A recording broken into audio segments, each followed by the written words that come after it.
Hey guys, Mila Clark Buckley here. I'm the Hangry Woman, and today I am talking about why I'm no longer taking Ozempic.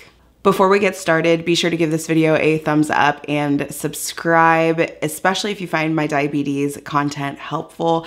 You can also join my Patreon as a patron to get behind the scenes content, special recipes just for you, and lots of great perks. The link is down in my description box.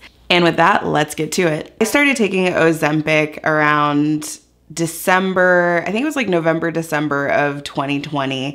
And my doctor suggested it because I have LADA, latent autoimmune diabetes in adults. And I'm in what's called the honeymoon phase of my LADA, which is that my pancreas still produces insulin, even though it's dwindling down. And even though I still have to take insulin because I don't have enough insulin and my body is just overall not working right.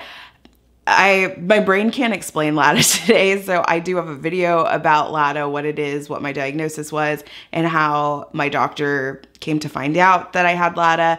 But essentially, Ozempic and GLP-1 antagonist medications were an option and a choice, and would give me the ability to be able to manage my blood sugars a little bit better, have a little bit more stability, have the insulin that my pancreas was making more reliable and more efficient.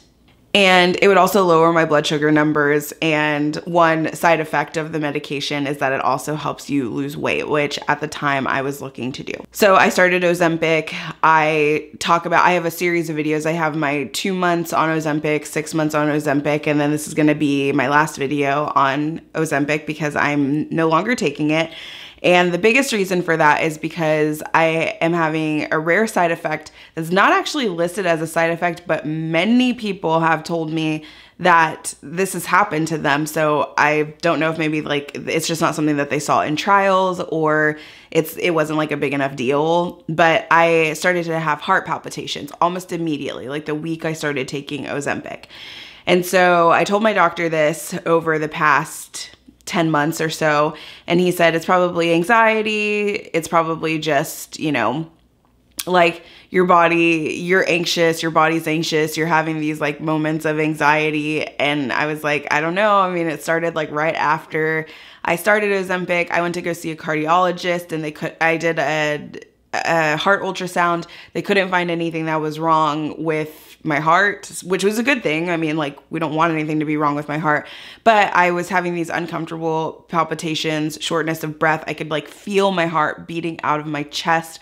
Like when you see in those cartoons, like Bugs Bunny, when like the heart like pops out, like that's what I felt like was happening to me. It was hard to breathe. I was like woken up in the middle of the night from these heart palpitations, and I just could not take it anymore. And so I finally said, can I get off of Ozempic?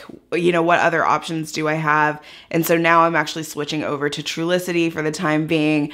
But I also read that that gives you heart palpitations, and my heart rate is even higher than it was on Ozempic, which is scaring me. So I've only done one injection of Trulicity at this point, and so I'm gonna stop it, see if my heart rate normalizes and gets lower, and then kind of like figure things out from there. But the heart palpitations were enough to make me want to stop Ozempic, even though it had so many benefits for me. So I was gonna give you guys like my 12-month recap so that you could see what the full road of taking Ozempic is like for a year. Unfortunately, I'm stopping at the 10-month mark. Maybe one day I'll be able to go back to it, but at this point, it's just not right for me. It could totally be right for you, and I think it's important to tell you that like my experience may not be your experience, but this is just what happened to me, and this is why I'm stopping. But I did want to tell you about just all of the benefits I did experience over the 10 months that I took it. So overall, Ozempic for me did a few really great things. It got my A1C down from 10% to 7.4%, which I'm really proud of, especially because I generally try to eat what I want to. I don't restrict my diet. Not that I don't restrict it, but like I am a person who is, I want moderation. I want to be able to enjoy my food. I want to be able to enjoy my life. I don't want to diet. And so Ozempic was, you know, helpful in terms of helping me get my A1C down over that year. Another benefit for me was the weight loss overall. I'll put up some pictures just of, you know, my different progress, but Ozempic really helped in the weight loss department.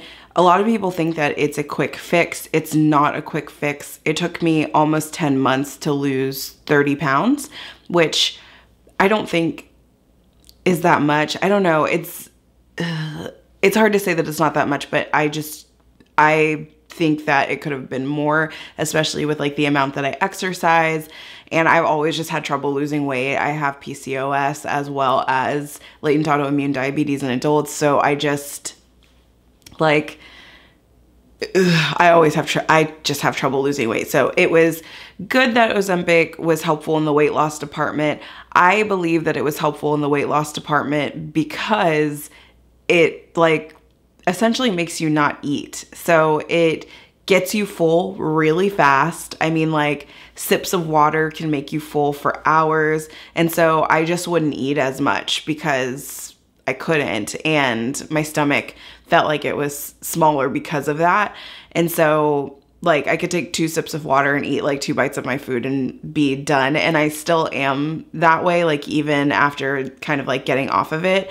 I'm not sure if Trulicity has the same benefits, if it does the same things, but I can't eat a lot without feeling really sick and feeling like I'm in pain because I've had too much. So I think that's really important to note, as well as that like the weight loss isn't really the medicine itself. It's like the effects of the medicine, which is slowing the digestion of your food so that it hits your stomach slower, which for blood glucose purposes is great because it's going to keep your blood sugar steadier for longer. For fullness, it's the same thing. It's going to keep you fuller for longer, sometimes hours in the day, like, I mean, a long time. So I think that was one benefit that I appreciated. One of the things that like, you know, people always say too is like in my videos, like, well, you have a double chin and you don't look like you've lost 30 pounds. And it's like, I have lost 30 pounds. Like I feel it in my clothes. I feel it like despite my like double chin, like I can feel it and I can see it when I look back on pictures from like where I first started, even in my diabetes journey. And then when I started with Ozempic, like where I was, and then, you know, down the line, like how much I have changed. So I think, you know, it's really great to see those changes happening. And it's great to see like, you know, even though it may not like seem like I dropped that much, I did, which is pretty awesome. It's really helpful to have that in my back pocket. So I think in terms of weight loss benefits, like it's not technically what Ozempic is for. It's, you know, for diabetes, for blood sugar management, but the weight loss aspect of it does exist and it does happen. And like I said, it's not a quick fix, magic pill, kind of anything. Like you still have to do all of the work. You still have to eat properly. You still have to exercise. You still have to watch your blood sugars. And I think all of those things like kind of contribute to the weight loss aspect of it, which I think that seems to, it's really sad because that seems to be the selling point for most people. Like when your doctor says like, oh, and you'll lose weight on it, people are like, okay. And it's not the blood sugar benefits that get touted as much. And that's a lot of the questions that I get asked on my videos as well, is mainly about the weight loss effects. And I'm like, look at it from the blood sugar perspective. Like it's helpful from that angle mostly. Like that's where it's supposed to be helpful. And the weight loss assists in that blood sugar management, but it doesn't like cure it. Like, and that's, I think, one of the questions that I get asked all the time too is like, okay, well, like, isn't your diabetes going to be perfect? Like, won't you be able to get off of Ozempic at some point? And it's like, I mean, yeah, technically, like you can get off of Ozempic, but it's, as soon as you get off, all of the symptoms, all of the like higher blood sugars, like all that stuff is going to come back if you're not doing the work. So it's, you know, it's not the magic pill. It assists for sure, but it's not like the end all be all.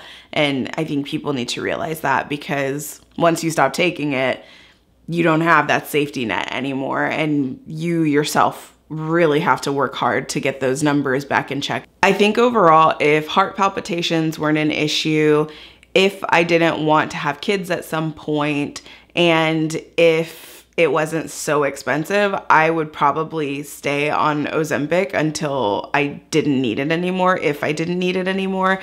It's all, you know, it's like one of those things, like it works so well. But for me and my personal experience with it and my personal side effects, I just didn't think the discomfort was worth staying on it just for those effects, honestly, because to me, it's like, I want to be healthy. I want to have great blood sugars. There was a point where I was like, I want to lose weight. Now I just want to lose weight for my double chin because, like, I don't like it. So yeah, to me, the benefits themselves were worth it, but the side effects were not. And so I didn't want to have that discomfort and those heart palpitations in a trade for feeling fuller faster and having blood sugar numbers. Like, it just, that discomfort was not worth it to me. And while I loved taking Ozempic, I thought that it worked really well for me. I don't want to have those uncomfortable feelings and those heart palpitations. And that to me is a little scarier. High blood sugars are also scary. They also can do a lot of damage to your body. But I feel like there are some other options and alternatives that are going to be helpful in terms of my blood sugar management.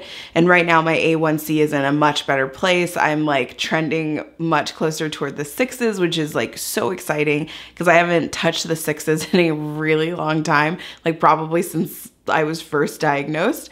So I just think it's really important to find what works for you. Ozempic may be the thing that works for you, and that's absolutely okay. And if it's not something that works for you, that's okay too. There are so many options out there. So that's what I'm doing. I'm moving on, trying something different, hoping that I don't have the same issues and the same problems with the increased heart rate and the heart palpitations, and then just kind of going from there and seeing what I should do. So that's really it for this video.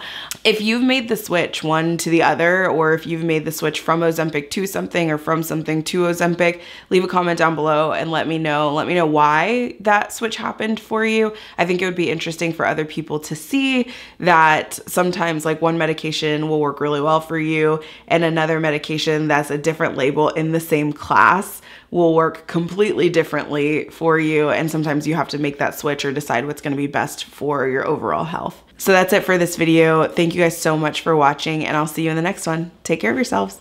Bye.